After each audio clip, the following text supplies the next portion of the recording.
quiero en esta ocasión hablar acerca de los días de retorno. Hay un apelativo para estos días y también se le llama como los días temibles.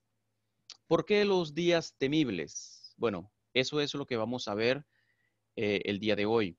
Necesitamos analizar desde una perspectiva hebrea lo que significa esto. Por supuesto, que nos trae una gran reflexión. Y como decía, una reflexión alusivo a estos días que estamos viviendo. Ya acabamos de celebrar la fiesta de Yom Teruah, estamos a punto de entrar a Yom Kippur y por supuesto sigue la fiesta de Sukkot. Días de Teshuvah, días de retorno. Hablamos dentro del calendario hebreo sobre los días de Arbaim y Met Teshuvah que se cuentan desde el 1 de Elul. Ahorita, actualmente estamos en el mes de Tisri. Acabamos de pasar el mes de Elul. Desde el primer día del mes de Elul, es decir, en el Rosh Hodeh del mes de Elul, se comienzan a contar los Arbaim y Met Teshuvah, que significa 40 días de retorno. 40 días para ponernos a cuenta al Creador. Y esos 40 días, como he dicho, comienzan el primer día de Tisri y finalizan el día de Yom Kippur. Ahí se cumplen 40 días. Muy bien. Ahora, hablamos de otro conjunto de días temibles y estos, como alguien dirá, pueden ser más temibles y vamos a explicar por qué. Se habla de los Aseret y Met Shuvah, 10 días de retorno, que están dentro de los 40 días, solamente que estos 10 días se cuentan desde el día de Yom Kippur, perdón, desde el día de Yom Teruah y finalizan en Yom Kippur. Ahí hay 10 días. Estos 10 días, por supuesto, están dentro de la cuenta de Arbaim y Met Teshuvah, 40 días de retorno. Les voy a compartir en la grabación, les voy a compartir las notas para que ustedes puedan llevar la secuencia. Esos días, ¿para qué fueron propiciados? ¿Para qué se nos otorgaron? ¿Dónde se origina ese conteo? Muy buena pregunta. No es simplemente una tradición. Es la oportunidad que Israel tiene para poder elevarse al Creador. Primero, definamos el concepto de Teshuvah. ¿Qué es una Teshuvah? Teshuvah es un retorno, es la acción que nosotros hacemos cuando nos llama el Creador a su servicio, por supuesto. Entonces, vamos por una senda, vamos caminando y el Eterno nos hace ver que no es el camino correcto. Hacemos un alto y luego nos volvemos al Eterno. Viene la raíz shuv, que quiere decir volver, regresar. Eso es la teshuvah. Son 40 días que el Eterno nos ha otorgado dentro del calendario hebreo, por supuesto, para que nos enmendemos, para que busquemos el camino correcto, para que encontremos la voluntad divina, porque los días que se acercan son días de juicio, son días temibles. Estamos hablando precisamente de Yom Teruah, el día de la alarma, ya lo acabamos de experimentar. Es un día que cuando suena la trompeta, cuando suena el Keren Shofar, se activa, se despierta en nosotros esa conciencia de ser hijos de Israel. A partir de ahí, doblamos el temor. Nos apresuramos más en Teshuvah por si los 30 días anteriores nos ha faltado algo, nos apresuramos mucho más para ponernos a cuenta con el Creador a través de ponernos en cuenta con la misma creación. Cuando llegamos a Yom Kippur, estamos listos.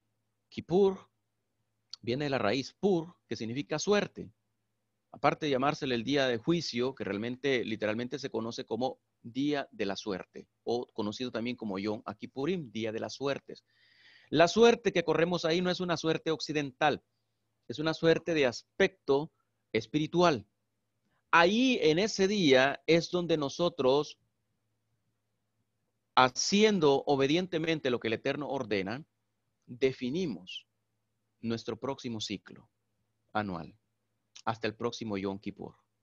En ese día de Yom Kippur, los libros se abren, desde Yom Teruah se abren los libros, en Yom Kippur se sellan, hablando de un aspecto metafórico, por supuesto, en donde nosotros rendimos las cuentas ante el Eterno.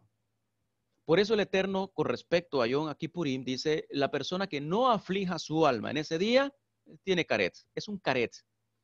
Entonces, será cortada espiritualmente de su pueblo. Se refiere a la definición de un nuevo ciclo. Por eso se le llama Yom Kippur.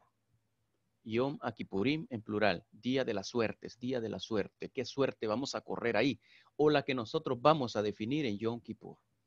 Por eso dice la persona que no se aflija o que no aflija su alma en ese día, que no aflija su ser en ese día.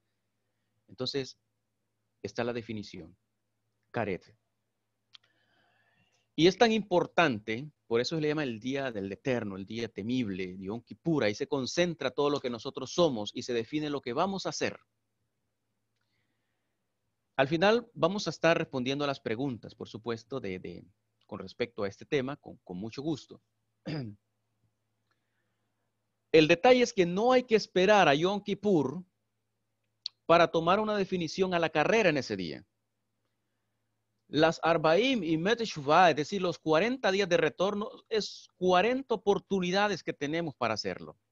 Si le toca viajar para arreglar una situación que ha tenido, con un Haber, hágalo.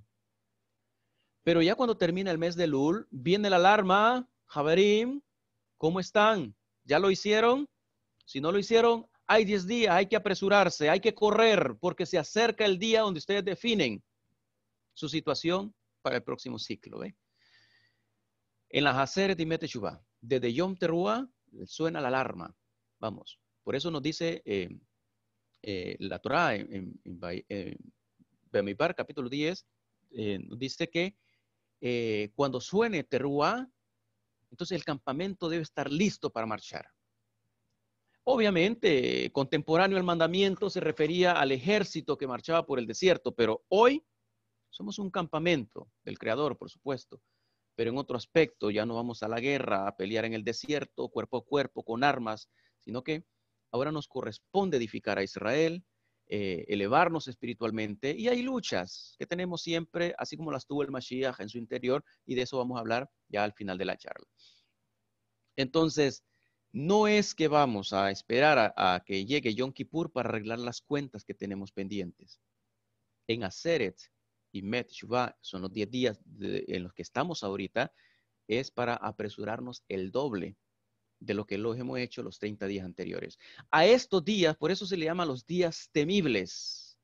¿Verdad? Es un apelativo para hacerle conciencia a la persona que son días de temor, que hay que correr, hay que apresurarse, hay que buscar a solucionar todo, hay que ponerse a cuentas con el Creador. Yom Kippur nada más es para otras cuestiones, posiblemente que digamos litúrgicas, usemos el término, como hacer un vidui, una confesión comunal de que nos hemos comprometido y quizá no hemos cumplido y hemos quedado presos en los dichos de nuestra boca, y eso es un pecado. La Torah prohíbe prometer. ¿Sí? La Torah nos prohíbe hacer promesas, porque las promesas parece que no, pero son de un aspecto muy delicado. Si prometemos y no cumplimos, tenemos serios problemas, aunque no los veamos en el plano físico, pero serios problemas en el ámbito espiritual. Y en su momento los vamos a ver reflejados en el plano físico, pero será demasiado tarde porque estaremos ya viviendo un efecto de la ley de causa y efecto, es decir, viviendo las consecuencias por haber hecho algo y no haberlo cumplido. Hacemos el bidui, la confesión, de manera comunal, por supuesto, es una micracodes, Yom Kippur, y tenemos que prepararnos para ese día. Toda la comunidad, no falta absolutamente ninguna persona, porque ese día es un día de mucho temor. Es un día donde definimos nuestra situación espiritual. Es un día donde al final resuena la expresión en nuestras comunidades, Gamar Hatimah Tová, que seas inscrito para bien.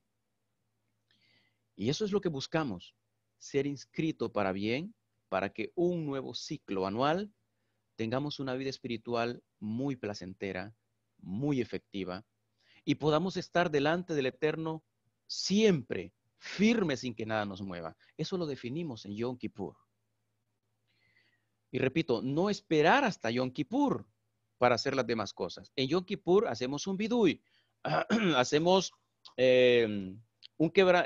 rompemos esas ataduras que nos mantienen atados por no cumplir promesas, por habernos comprometido el resto del año que pasó y por alguna situación, ya sea consciente o inconsciente, no pudimos cumplir. Entonces, en Yom Kippur, confesamos eso ante Hashem y seguro pues Él nos perdona, claro que sí, porque es un día muy especial para todos los Bene Israel. Muy, muy especial. Ese día no debe faltar nadie, ya que dice el mismo texto, la persona que no se aflija en ese día, pues hay una definición para el próximo ciclo.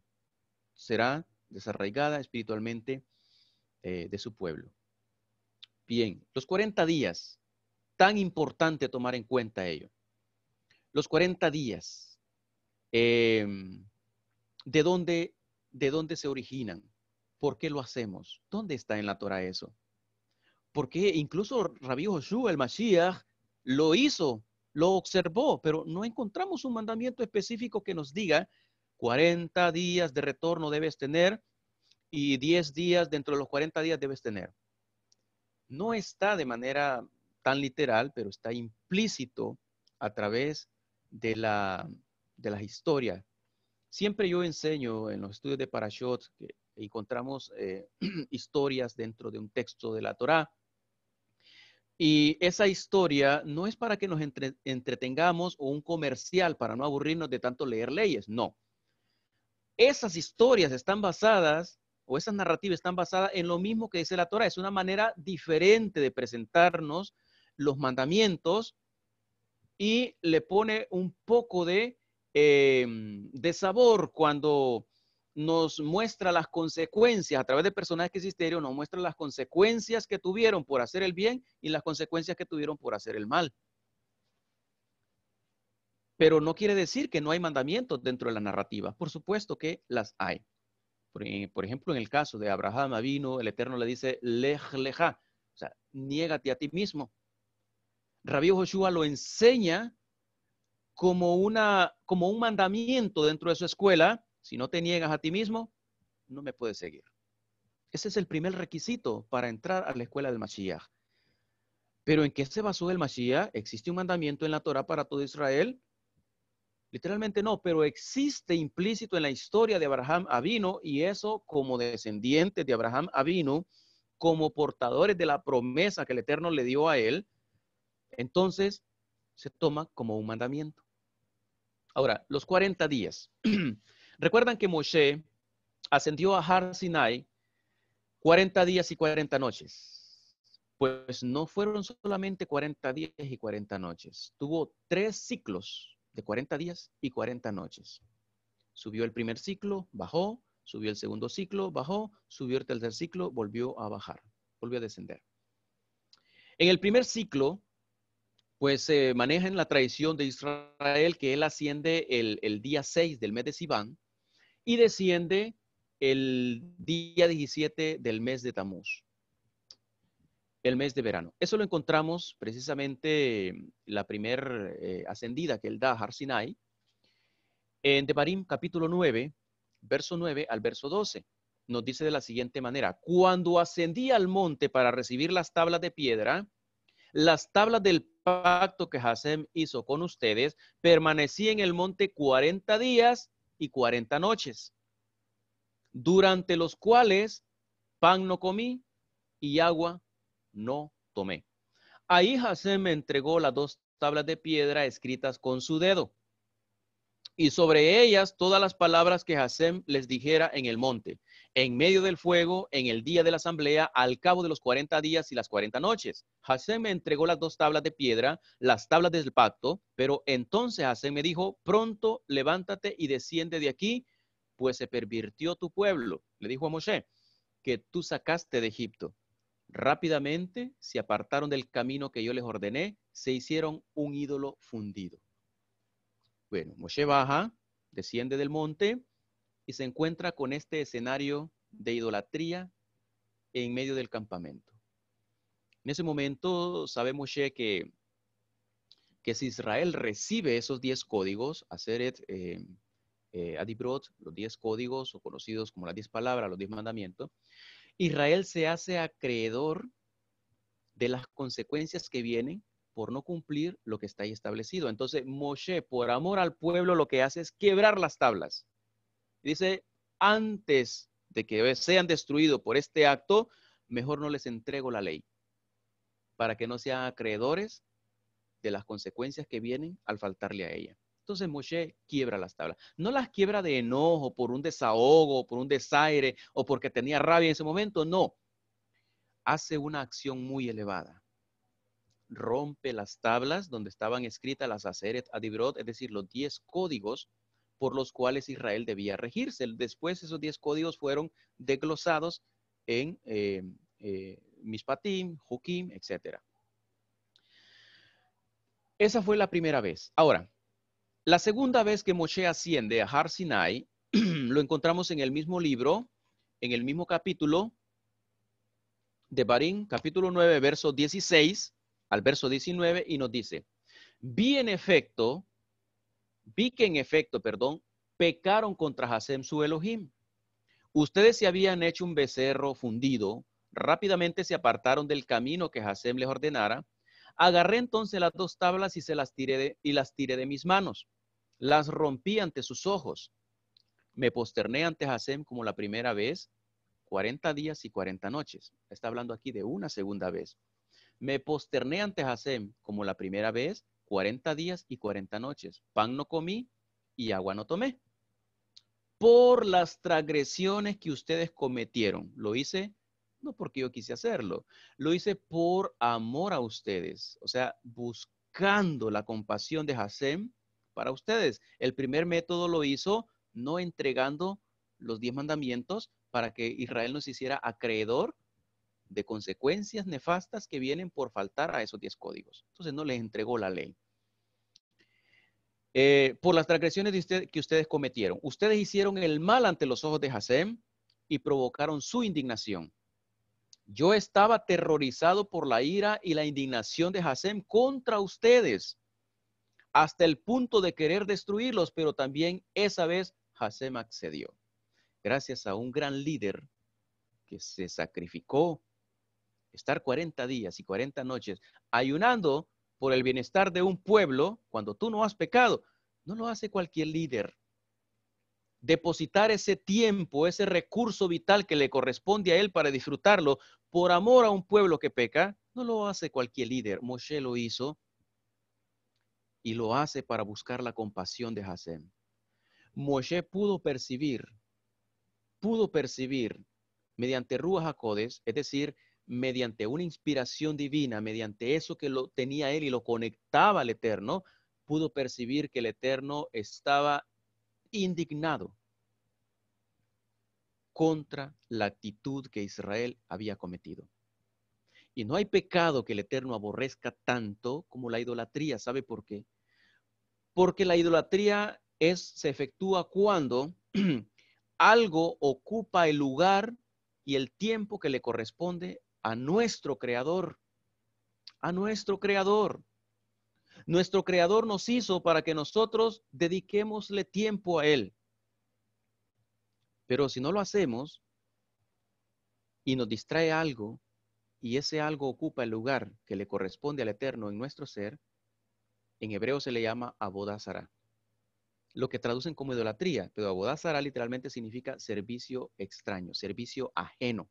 Avodah Zará, un servicio ajeno. No estamos sirviendo al Creador, sino que estamos sirviendo a otras cosas que no nos crearon a nosotros. Por eso el Eterno aborrece la idolatría. Israel en este momento estaba dedicándole su tiempo, dedicándole su oro, sus recursos, sus hijos, su vida a un becerro que ni siquiera los creó a ellos, a un becerro que no podía hablar, que no sanaba, no proveía alimento, nada. Y el Eterno se indignó tanto por esa acción. La idolatría puede llevarse en varias formas a nuestra vida y de manera general, todo aquello que ocupa el lugar que le corresponde al Eterno en nuestro ser es idolatría. ¿Sí? ¿A qué le dedicamos más tiempo? ¿A qué le dedicamos nuestros recursos? Eso es idolatría. Entonces, Moshe percibió la indignación y se aterrorizó y dijo, me apartaré 40 días y 40 noches, pan no comeré, agua no beberé. Bueno, es una expresión que se refiere a que no quiero una influencia del plano físico sobre mi vida.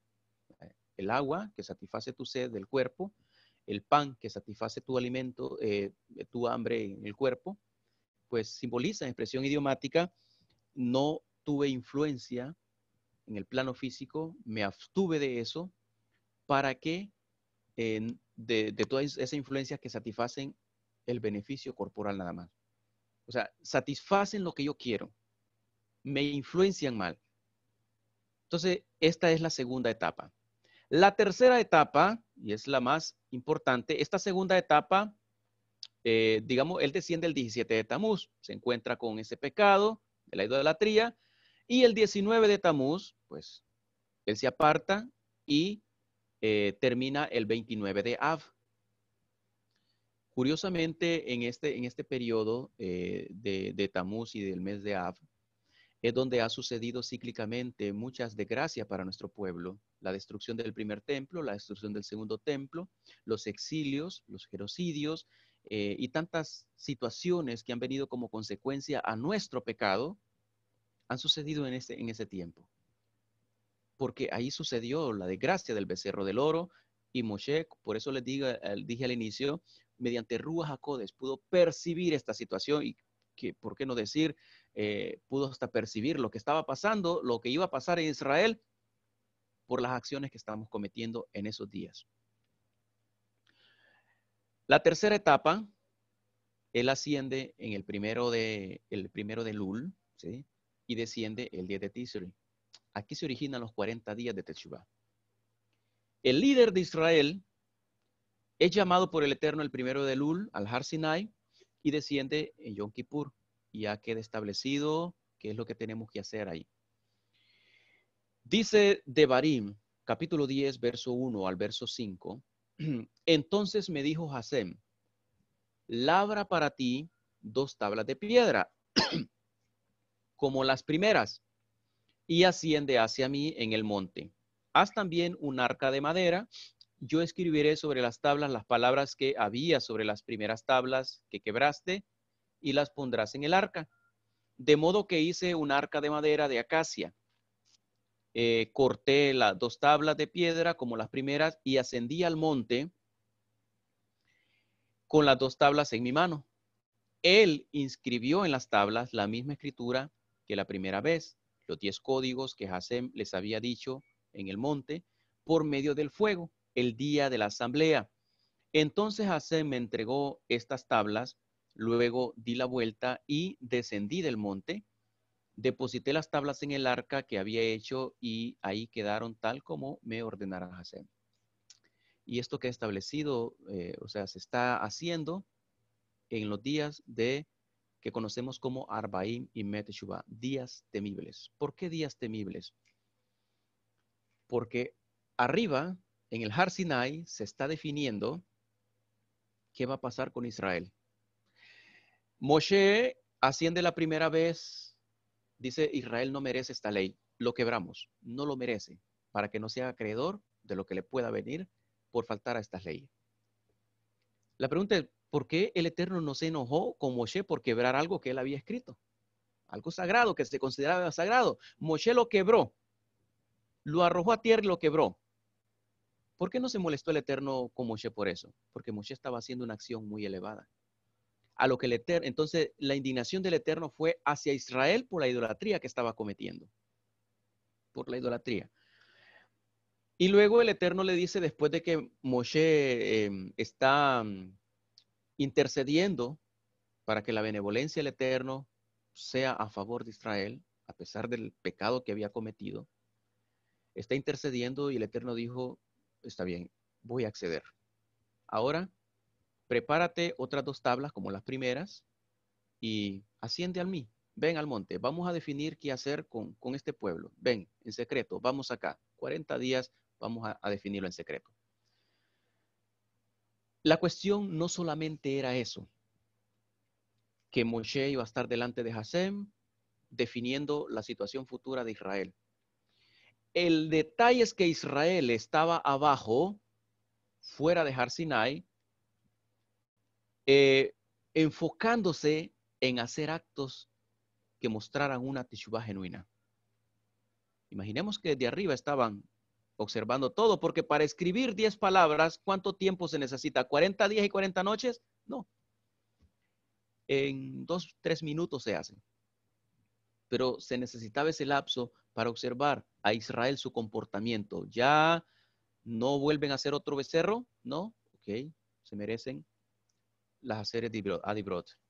¿Están portándose bien? Observemos, sí, se están portando muy bien. ¿Están haciendo una teshuvá genuina? Sí, están haciendo teshuvá. Bien, se cumple. Aquí está Moshe, desciende y entrégaselo. Se los merecen, ahora sí. Arbaín y Meteshuvá, 40 días de retorno.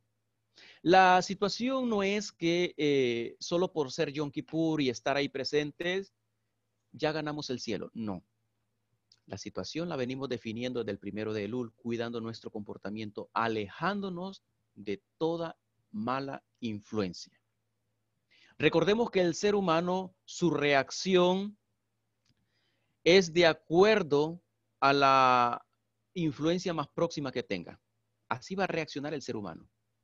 Entonces, tenemos que tener una buena reacción aprobada por el Eterno, que sea de acuerdo a la Torah, esa reacción que mostremos de Teshuvah, pero durante esos 40 días.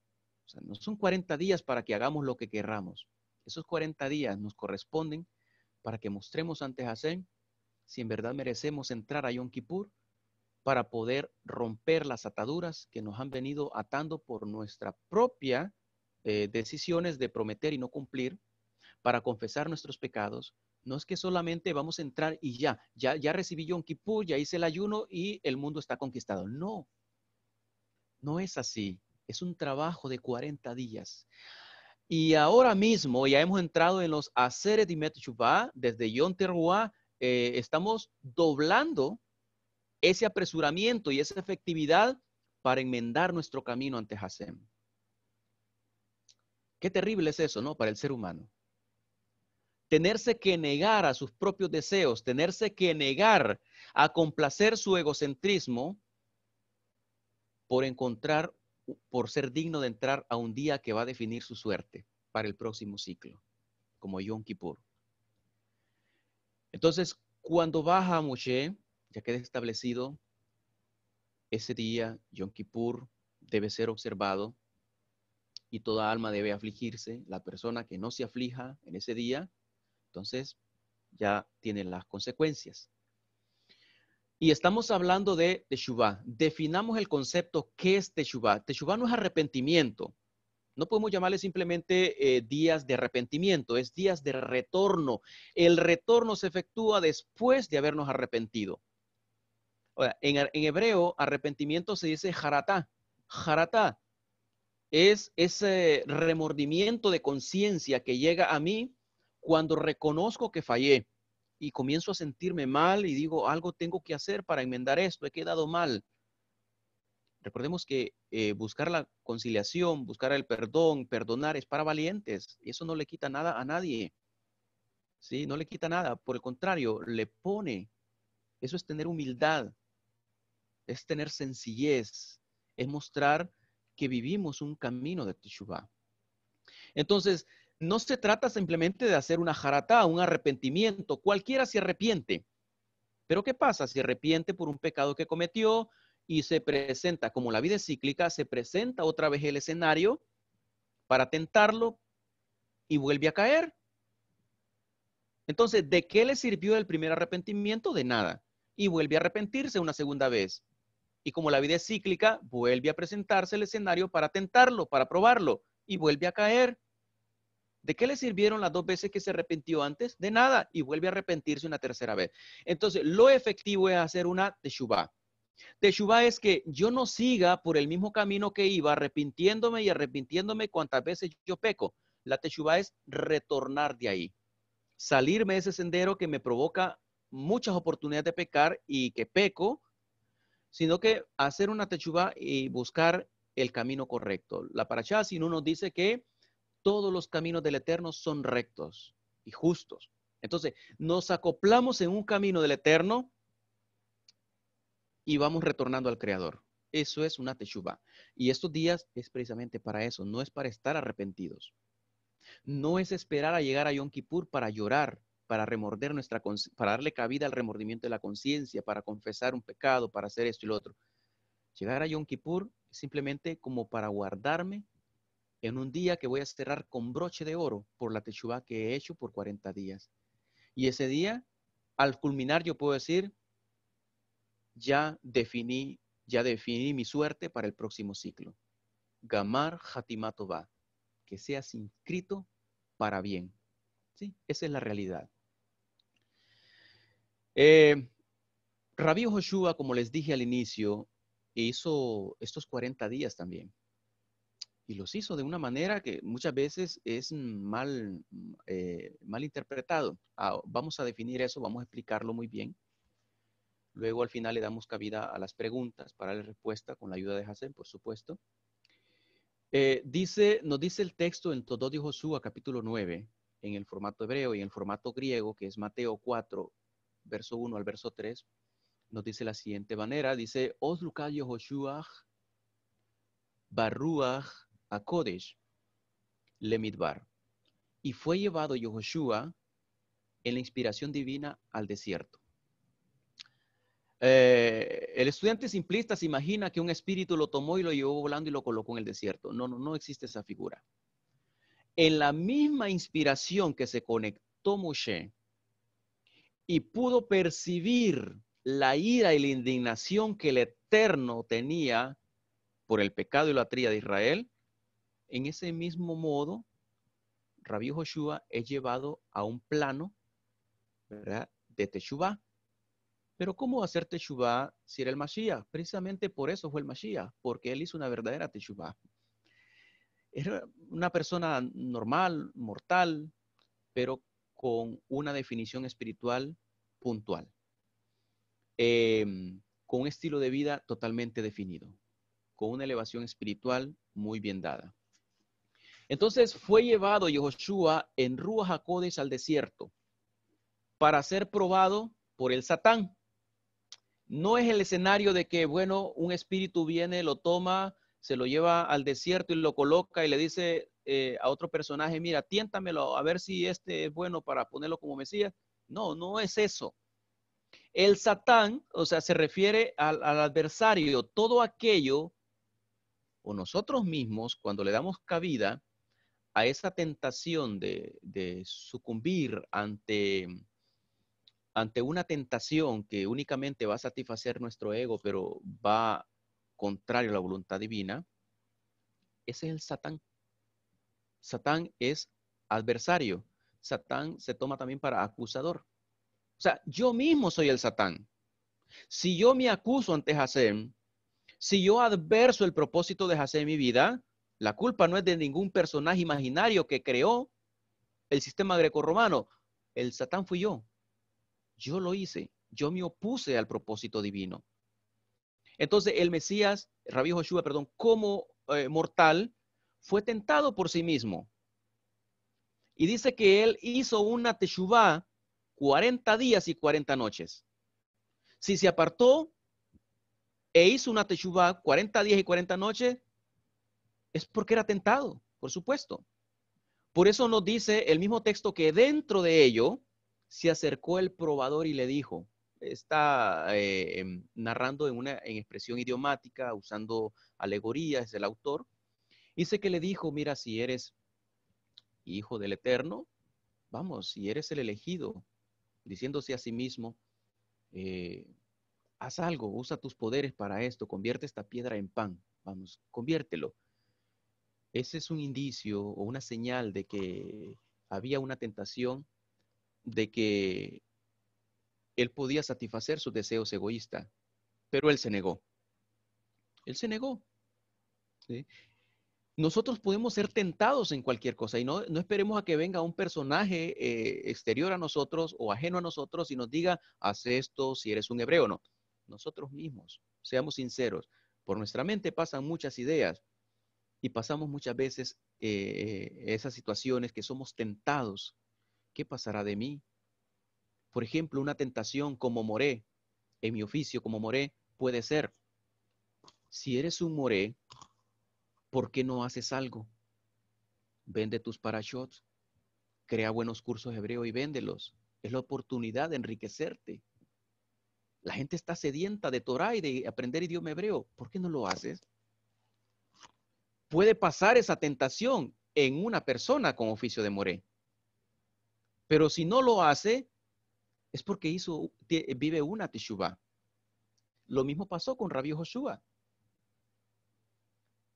Dice que el texto de Edut a Talmid Ahub nos dice que a él lo buscaban para colocarlo como rey. Como rey, él cumplía requisitos, por ejemplo, descendía de la línea de David, podía sentarse como rey, pero no era el objetivo ese de ser Mesías. Entonces, mientras que Lazar, el escritor de Edut a Talmid Ahub, el testimonio del discípulo amado, el libro conocido como Juan en Occidente, detalla de una manera esa tentación, dice que la gente lo buscó para ser rey, pero él se levantó y se fue de ahí. No estaba interesado en la política, porque eso es política. Su propósito era otro. Ahora, el autor del texto de Toldot de Josué expone la misma situación, pero de manera, con palabras diferentes, con expresiones diferentes. Dice que el tentador lo probó y le dijo, mira, si me sirves, todo lo que ves te lo puedo dar bajo tu mano, bajo tu mando. Tú puedes ser el rey, tú puedes gobernarte, puedo dar este reino para ti. Él dijo, no, no, al Eterno servirás únicamente, Él es tu rey, ya. Hizo una teshuvá. Se trata de una teshuvá que hizo el Mesías. O sea, no se fue simplemente a ayunar, a aguantar hambre al desierto. ¿Quién puede aguantar un ayuno de 40 y 40 noches en pleno desierto? Necesitas mucha proteína para poder sobrevivir y mucha hidratación para sobrevivir. De la misma manera, cuando expresa Moshe en esta forma, pan no comí y agua no bebí, se puede estar refiriendo a que no buscó la satisfacción para su cuerpo, sino la satisfacción para su espíritu. Entonces, lo mismo puede ser aplicado acá. Lo mismo. Además, quiero que definamos el término ayuno que aparece aquí. Nos dice el mismo texto en hebreo que, nos dice el mismo texto, dice en el Toldot de Joshua, capítulo 9, dice, Beyatzum arbaim yom ve arbaim laila. Y ayunó 40 días y 40 noches. Ahora, el término que encontramos aquí para ayuno, que se traduce en español para ayuno, es soma. Soma. Una sadi, una vav y una mem sofit. ¿Sí? Bayatzum y ayunó. Cuando se refiere a un ayuno de abstenerse de comer y beber, literalmente hablando, se usa el término ta'ani. El término ta'ani. Y eso es abstenerse de comer y beber, como en el caso de lo que hizo Esther, allá en Shushan, en Persia, convocó a una abstención de comer y beber. ¿Por qué se hace ese tipo de ayuno?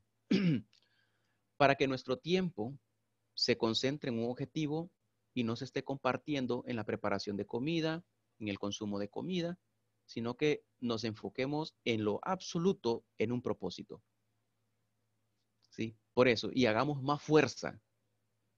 Y de esa manera logremos los objetivos. Por ejemplo, Esther convoca a ese ayuno. No es que con aguantar hambre y aguantar sed vamos a conquistar el mundo y mover los cielos. No.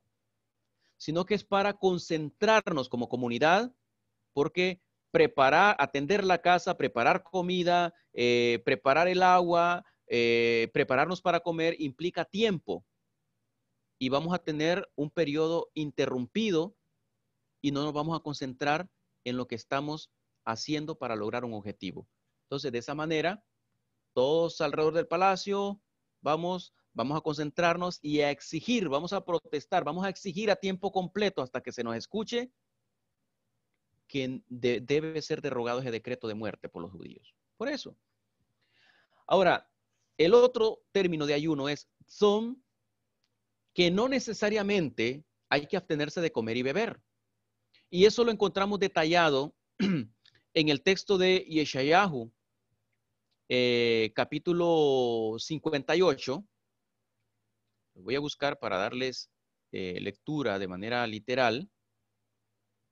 Yeshayahu, capítulo 58, y ahí aparece el término tzom, el concepto de ayuno. Dice desde el verso, leamos desde el verso 1. Clama a voz en cuello, no te detengas, alza tu voz como trompeta y anuncia a mi pueblo su rebelión y a la casa de Jacob su pecado. Que me buscan cada día y quieren saber mis caminos como gente que hubiese hecho justicia y que no hubiese dejado la Torá de su Elohim. Me piden justos juicios y quieren acercarse al Eterno. ¿Por qué dicen, ayunamos y no hiciste caso? Humillamos nuestras almas y no te diste por entendido? No vamos a convencer al Eterno absteniéndonos de comer y beber. Ya expliqué qué significa abstenerse de comer y beber. Es concentrar nuestro tiempo, nuestra fuerza y todo lo que somos en una protesta hasta que se nos escuche. Pero el Eterno no le van a convencer nuestras abstenciones de comer y beber. Él va a evaluar nuestro comportamiento, nuestros actos, y nuestros actos van a definir qué efectos van a venir por las causas que cometimos. Así de sencillo. Y cuestiona el Eterno y dice, ¿por qué ustedes dicen, hicimos ayuno y no hiciste caso? Humillamos nuestras almas y no te diste por entendido. Ahora el Eterno pone clara la situación a través del profeta y dice, he aquí que en el día de vuestro ayuno buscáis vuestro propio gusto. O sea, hasta en el ayuno lo quieren manipular como una herramienta, o sea, lo quieren usar como herramienta de manipulación hacia el mismo Eterno, hacia el mismo Elohim. Y oprimís a todos vuestros trabajadores. He aquí que para contiendas y debates ayunáis, y para herir con el puño inicuamente. No ayunes como hoy, para que vuestra voz sea oída en lo alto. Y el Eterno hace una introducción de aclaratoria a través de pregunta y dice, ¿es tal el ayuno que yo escogí?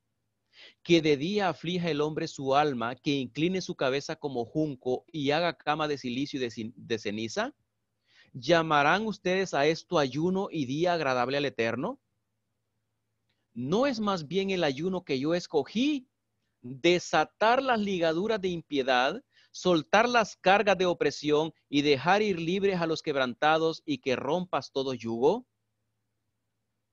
Entonces nacerá tu luz. Perdón, sigue la segunda pregunta. ¿No es también que partas tu pan con el hambriento y a los pobres errantes albergues en casa, que cuando veas al desnudo lo cubras y no te escondas de tu hermano? Ese es el ayuno. En hebreo, aquí en el capítulo 58 del libro de Yeshayahu, encontramos el término tzom. El término tzom implica esto, abstenernos o ayunar de influencias negativas y hagamos obras elevadas. Partir el pan con el hambriento, albergar al pobre desnudo en nuestra casa, al pobre desnudo vestirlo, albergar al desamparado en nuestra casa, compartir nuestra comida con él, apoyar a nuestro Jaber cuando nos necesita, ese, y no te escondas de tu hermano. O sea, hay un mandamiento que nos dice no permanezcas inactivo cuando la vida de tu hermano está en peligro. Estar siempre presente, pendiente también de la situación de nuestro Jaber. ¿Qué necesita? Yo tengo los recursos, yo te los proveo. Ese es el ayuno que el Eterno eligió. No pretendamos conquistar el mundo aguantando hambre y sed.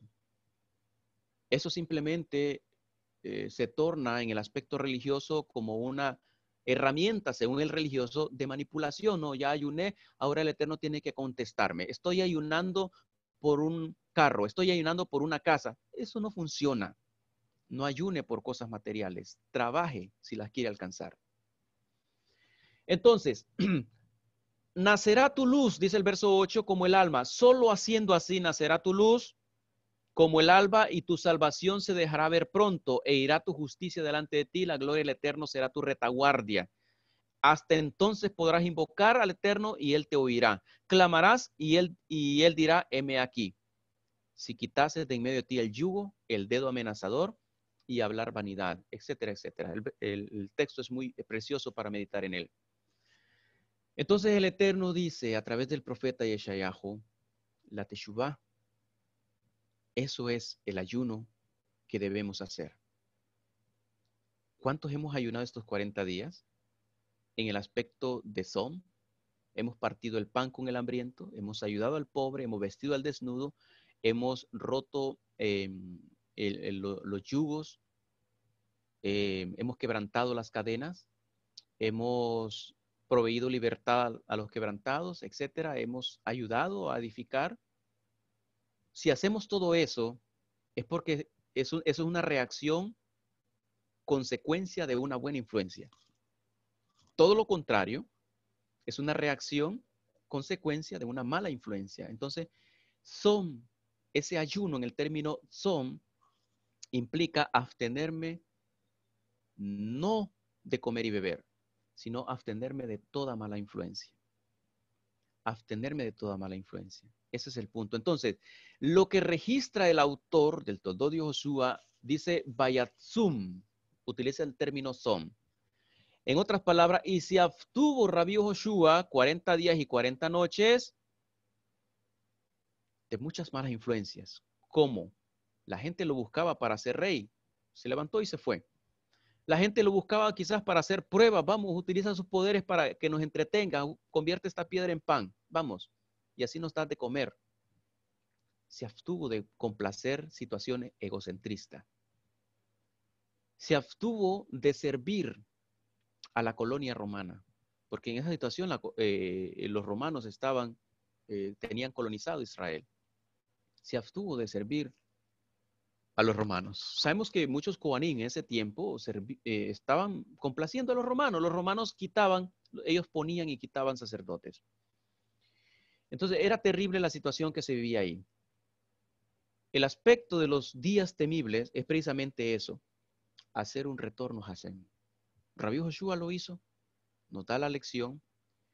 En esos días se acerca el probador para tentarnos y nos ofrece muchas cosas. Estoy hablando del probador de uno mismo, ¿verdad? Uno mismo, nos tentamos. Decimos, pues, ¿qué voy a hacer? ¿Voy a sacar provecho de esta situación? ¿Me conviene o no conviene? Y comienza el tentador, uno mismo. Ese es el Satán. Satán no es un personaje extra, no es un personaje malévolo como que creó la religión occidental y que Hollywood le dio realce, lo materializó en varios cuerpos, varias figuras, y la gente ya se imagina un Satán así. No, no existe. Satán somos nosotros mismos. Fíjense que la palabra Satán tiene una gematría de 364. Como el año lleva 365 días, quiere decir que solamente en Kippur, en Yom Kippur, el Satán, no somos Satán, está atado, no somos Satán. Porque por eso se refiere el texto y dice, el que no se aflija en ese día, es exigencia afligirse en ese día, el que no se aflige en ese día, esa persona obtiene un caret, es desarraigada espiritualmente de su pueblo, de la esencia de su pueblo Israel, porque le dio cabida al Satán en ese día. Entonces, en ese día no complacemos nada de nosotros mismos, ni le damos cabida al egocentrismo, nos concentramos a tiempo completo y por eso es que nos abstenemos de comer y beber en Yom Kippur también. Porque de nada sirve abstenernos de mala influencia, estar en comunidad celebrando Yom Kippur y estar pensando en hacer comida, en comer, comprar. Eso nos quita tiempo y nos desconcentra de un día tan especial. Y puede hacer de que en el mandado que haga o en lo que esté preparando comida, yo mismo le dé cabida a ese Satán, a ese adversario en mí mismo y a eche a perder todo. Entonces, por eso nos abstenemos también de comer y beber, para concentrarnos al 100% en comunidad en un día tan especial que va a definir nuestras suertes para el próximo ciclo. Eso es lo que implica, Javerim y Akarim, los días de temor. Son días de temor y nos conviene observarlos de esa manera, porque mediante ellos nosotros vamos elevándonos espiritualmente y vamos definiendo nuestra vida espiritual. Vamos definiendo nuestro próximo ciclo, qué suertes vamos a correr en ese día. Les deseo a todos que podamos ser inscritos en el libro de la vida para bien, para el próximo ciclo, al momento de que estemos finalizando el día de Yom Kippur. Y todavía tenemos días para que podamos recapacitar, enmendar nuestros caminos, enderezar nuestros pasos con temor ante el Eterno. Seamos como Moshe en ese aspecto, que por la inspiración divina él pudo percibir la ira y la indignación del Eterno ante el pecado que cometemos muchas veces. Entonces, con ese mismo temor, dice Moshe, yo me espanté, temblé cuando me di cuenta de ello, de la consecuencia que podía venir. Entonces, con ese mismo temor que Moshe sintió, con ese temor, nosotros también nos presentemos en estos días. Todavía nos faltan días por finalizar los Arbaín y Meteshuvá, y podemos lograrlo con mucho éxito, por supuesto. Depende de nuestra reacción. Así que sepamos elegir las consecuencias que tenemos, perdón, sepamos elegir las influencias que tenemos a nuestro alcance para que nuestra reacción sea positiva y sea agradable ante Hashem. Por supuesto que sí. Hay algunas preguntas acá. Mientras preparan algunas preguntas para darle respuesta, ¿verdad? Entonces, encontramos algunas preguntas ahí. Voy a solicitar, según el programa que hay, a mi equipo, pues que me ayuden con ellas para que podamos darle respuesta con la ayuda de Hashem. Y repito, les deseo a todos mucho éxito en estos días. Les deseo que seamos inscritos para bien y que este próximo ciclo anual, después de Yom Kippur, nos volvamos a encontrar y sigamos juntos, ¿verdad? Bajo ese término Yahad, unidos, unánimes, trabajando con un solo propósito en pos del Creador. Así que un abrazo a todos y Shalom.